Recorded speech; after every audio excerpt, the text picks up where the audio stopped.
malaman natin kung talagang totoo yan. But what I'm actually saying is that is continue the work na ginagawa ninyo. Kasi tayo na lang, kayo na lang ang naiiwan na nagdadala ng katotohanan at tunay na boses ng taong bayan.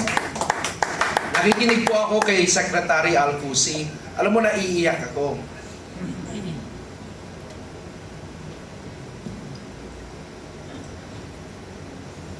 And those are tales that are real, not just tales, but stories that are really authentic. But what reflects is tama yung hinala ko about the kind of leadership na meron si Tatay Digong. Totoo nga, tatay nga siya. It was a leadership that has the Father's heart. And it's also the kind of leadership today that we don't have.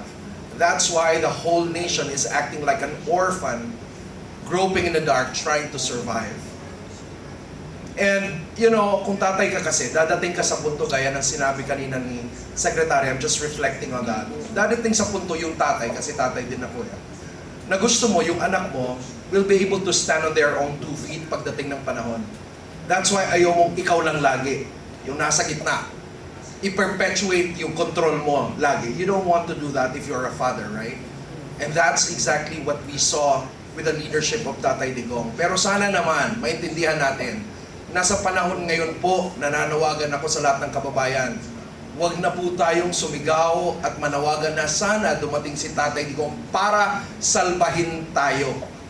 Gusto nating sana makauwi siya, hindi para salbahin tayo, ngunit gusto natin makauwi siya para makita na lahat ng ginawa niya, lahat ng pakikipaglaban niya, nagkaroon ng totoong prutas, which are actually sons and daughters today who are able to stand on their own 2 feet and fight the way he did. Thank you.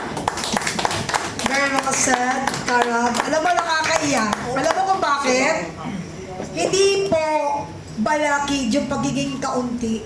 Hanggat may naninindigan, may pag-asa ang bayan.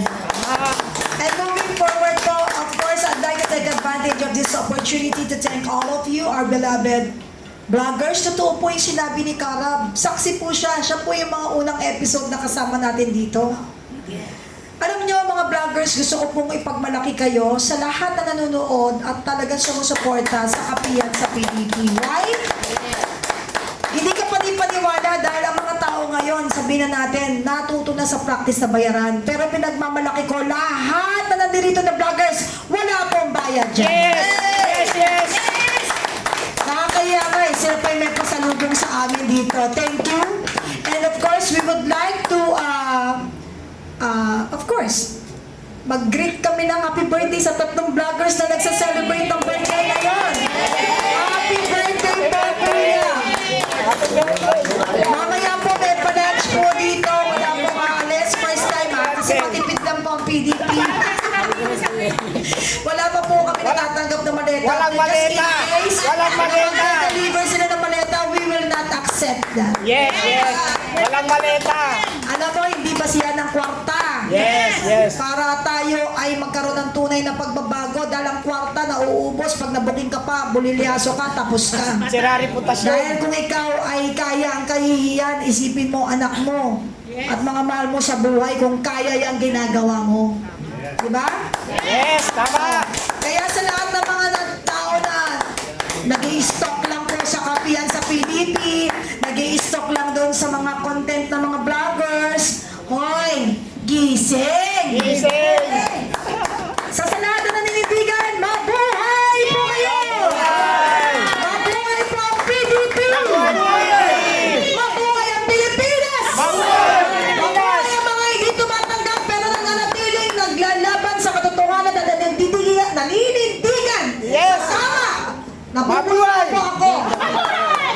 Galing sa Pero puso! hindi po ako nagdodroga ha? Yes, yes, yes! Nabubulol lang po. Kulang sa tubig. Wala sa puso. At sa lahat po, no, hindi sapat na gawin mo yung mga ginagawa ni tatay para mapatunayan na ikay isang tunay na leader. Yes! At huwag mo na rin gagayahin, pati ba naman trabaho ng ibang tao na pagpapahayag, gagawin mo pa ba? Tama! Matuto tayong mag-delegate ng tamang tao para talaga makapag-deliver tayo ng maayos sa taong bayan. So sa lahat ng mga nanonood, Huwag po kayong magagalit. Baka may stroke kayo. Bagtos. Ayun na, ang tubig. Kasi baka mapagdaman ng ano eh. Nabubulol tayo dahil kulang po na ako sa water. Sa water. Sa lahat po ng nanonood, sumusuporta, huwag po kayo susuko dahil habang may buhay, may pag-asa. At habang may vloggers na hindi nalulula sa maleta, malaking pag-asa. Pero, yes! Sa muli, sa susunod na episode, abangan po natin, Kita Kids, at maraming salamat. Attorney, meron pa? Wala na? Meron. Sige, konti-konti lang. Sige, ituloy mo, attorney. Well, number one, paalala ko lang, when Mayor Mike stood up, for Tatay Digong nung nagbigay ho siya ng permit, para dito sa People's Initiative. After ho mabalitaan na nagbigay siya ng permit, siya po ay pinasuhan na at biglang sinuspend as mayor. Pero nandito ho siya, sabi niya, hindi niya iiwanan si Tatay Digong. Secretary Al, patuloy na nagserbisyo sa mamamayang Pilipino, lalo na ho nung time ng COVID. Secretary Yusek Evangelista, pagdating sa food security natin. Isa lang ho ang ipapaalala ko sa atin na sinasabi ni Tatay Digong, do not forget your role. Ano ang iyong papel sa buhay?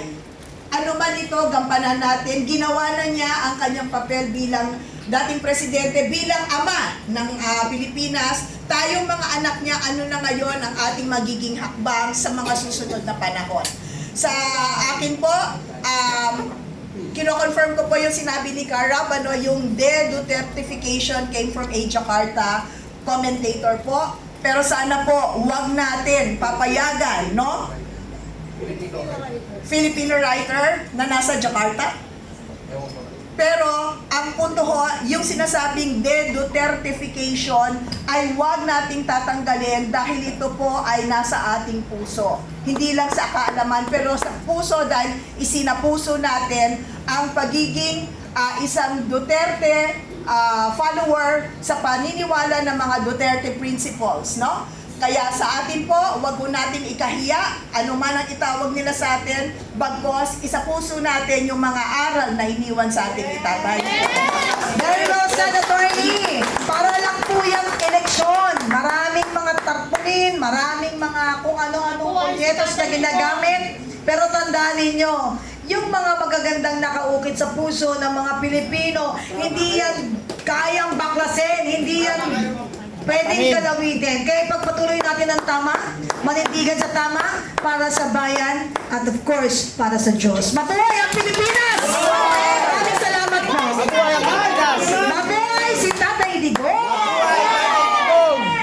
Sa lahat po ng mga vloggers, magbalik po tayo ng 1:30 dito for our workshop. Thank you very much. Mabuhay! Mabuhay ang mga vloggers! Mabuhay! We will be serving lunch para po sa lahat. Meron po tayong lunch sa labas. Sir, ma'am, di ba may birthday celebrant? Ha? Meron tayong happy birthday to you. Happy birthday to you. Happy birthday to you! Happy birthday. Happy birthday. Happy birthday. Happy birthday to you. How old are you? It's a crime! Kainan na. Tapos babalik tayo ulit dito for our workshop na 1:30. Lunch muna tayo. Kita Kids. Thank you guys.